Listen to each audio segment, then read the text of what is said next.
دوستو السلام علیکم۔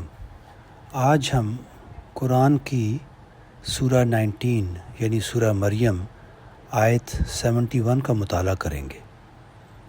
یہ ایک بہت امپورٹنٹ آیت ہے جس کے متعلق مختلف اسکالرز کی مختلف رائے ہے، اور میں سمجھتا ہوں کہ اس کو ہمارے لیے جاننا بہت ضروری ہے۔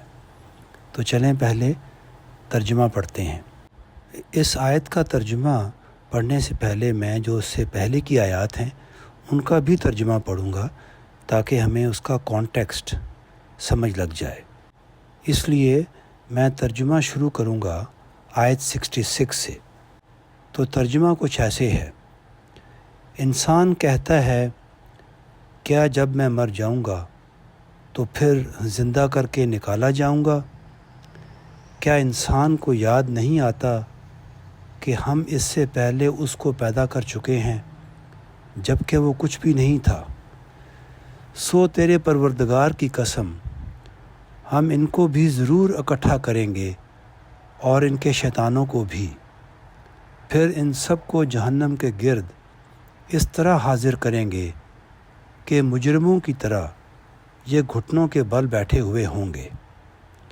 پھر ہر گروہ میں سے ہم ان لوگوں کو چھانٹ کر الگ کر دیں گے جو خدائے رحمان کے مقابلے میں سب سے زیادہ سرکشی کرنے والے بنے رہے۔ پھر ان لوگوں کو سب سے بڑھ کر جاننے والے بھی ہم ہی ہوں گے جو سب سے زیادہ مستحق ہوں گے کہ جہنم میں جا پڑیں۔ تم میں سے ہر ایک کو اس میں لازماً داخل ہونا ہے، یہ ایک طے شدہ بات ہے، اے پیغمبر، جس کو پورا کرنا تیرے رب کا ذمہ ہے۔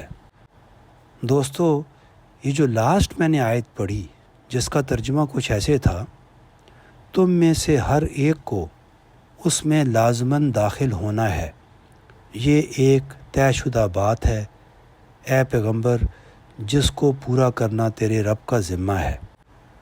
دوستو، اس آیت کے حوالے سے جو عموماً اسکالرز کی رائے ہے وہ یہ ہے کہ ہر انسان کو جہنم میں لازماً داخل ہونا ہے، یعنی ان لوگوں کو بھی جو الٹیمیٹلی یعنی آخر کار جنت میں جائیں گے، ان کو بھی یہاں سے گزرنا ضروری ہوگا۔ یہ ایک عمومی رائے پائی جاتی ہے۔ مثلاً ایک اسکالر لکھتے ہیں، اس تجربے کا مقصد یہ ہوگا کہ جنت میں داخل کیے جانے والے لوگ خدا کی اس عظیم نعمت کا واقعی احساس کر سکیں کہ اس نے کیسی بری جگہ سے بچا کر انہیں کیسی بہتر جگہ پہنچا دیا ہے۔ دوستو، اس آیت کو جیسا مولانا امین احسن اصلاحی صاحب نے ایکسپلین کیا ہے، ایسا محسوس ہوتا ہے کہ شاید وہی بہترین ایکسپلینیشن ہے۔ چلیں میں ان کی رائے سے آپ کو آگاہ کرتا ہوں۔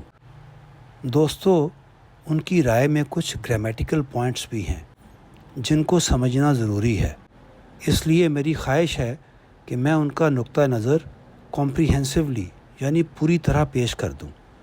تو چلیں شروع کرتے ہیں۔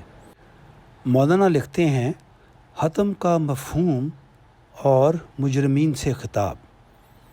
حتم کے معنی واجب اور لازم کے ہیں، اور ضمیر خطاب کے مخاطب وہی مجرمین ہیں جن کا ذکر اوپر سے چلا آ رہا ہے۔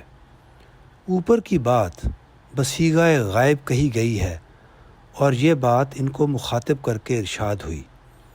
ان دونوں اسلوبوں کے الگ الگ فائدے ہیں۔ جس طرح غائب کا اسلوب عدم التفات پر دلیل ہوتا ہے، اسی طرح خطاب کا اسلوب شدت عتاب پر دلیل ہوتا ہے۔ قرآن مجید اور کلام عرب میں اس کی مثالیں بہت ہیں کہ غائب کا اسلوب کلام دفعتاً خطاب کے اسلوب میں بدل گیا ہے۔ یہاں بھی اسی نوع کی تبدیلی ہوئی ہے۔ چونکہ مقصود شدت غضب کا اظہار ہے، اس وجہ سے اللہ تعالیٰ ان مجرموں کو خطاب کر کے فرمائے گا کہ اب تمہارے لیے داد و فریاد اور عذر و معذرت کا وقت گزر گیا ہے۔ اب تم میں سے بلا استثناء ہر ایک کو اس جہنم میں اترنا ہے، ساتھ ہی پیغمبر صلی اللہ علیہ وسلم کو اطمینان دلایا کہ یہ امر بالکل قطعی اور فیصل شدہ ہے، اس کو تمہارے رب نے اپنے اوپر لازم ٹھہرا لیا ہے۔ ایک دن تم اپنے دشمنوں کا یہ انجام اپنی آنکھوں سے دیکھ لو گے۔ اس کے بعد مولانا لکھتے ہیں صرف مجرم جہنم پر وارد ہوں گے۔ وہ لکھتے ہیں کہ آیت کی یہ تعویل بالکل واضح ہے، لیکن ہمارے مفسرین نے اس کا مخاطب تمام بنی نوع انسان کو مان لیا ہے۔ چنانچہ ہر شخص کے لیے خواہ نیک ہو یا بد جہنم سے گزرنا ضروری قرار دیتے ہیں۔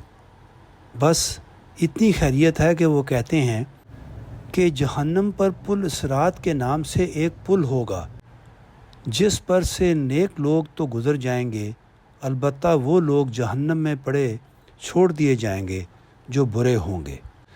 یہ غلط فہمی مفسرین کو صرف اسلوب کلام کے نہ سمجھنے کے سبب سے ہوئی ہے، اور ہم نے دیکھا ہے کہ ان کی اکثر لغزشیں اسی چیز کا نتیجہ ہیں۔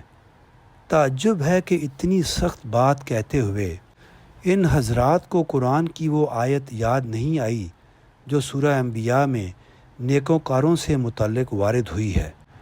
ان آیات کا عربی متن کچھ ایسے ہے: بسم اللہ الرحمن الرحیم، ان الذین سبقت لہم من الحسنی اولئک عنہا مبعدون لا یسمعون حسیسہا وہم فی ما اشتہت انفسہم خالدون لا یحزنہم الفزع الاکبر وتتلقاہم الملائکہ ھذا یومکم الذی کنتم توعدون۔ ترجمہ: البتہ جن کے لیے اچھے انجام کا ہماری جانب سے وعدہ ہو چکا ہے وہ اس سے دور رکھے جائیں گے، وہ اس کی آہٹ بھی نہیں سنیں گے، اور وہ اپنے من بھاتے عیش میں ہمیشہ رہیں گے۔ ان کو اس دن کی بڑی گھبراہٹ کا غم لاحق نہ ہوگا، اور فرشتے ان کا خیر مقدم کریں گے، کہیں گے یہ ہے آپ لوگوں کا وہ دن جس کا آپ لوگوں سے وعدہ کیا جا رہا تھا۔ دوستو، اس ایکسپلینیشن یعنی اس وضاحت سے مولانا امین احسن اصلاحی ہمیں بتا رہے ہیں کہ اس آیت کا تعلق صرف مجرموں سے ہے، اللہ پر ایمان رکھنے والے بندوں سے نہیں۔ دوستو، مجھے امید ہے کہ یہ بات ہمیں سمجھ آ گئی ہوگی، کیونکہ یہ بہت امپورٹنٹ بات ہے۔ آپ کا سننے کا شکریہ۔ السلام علیکم۔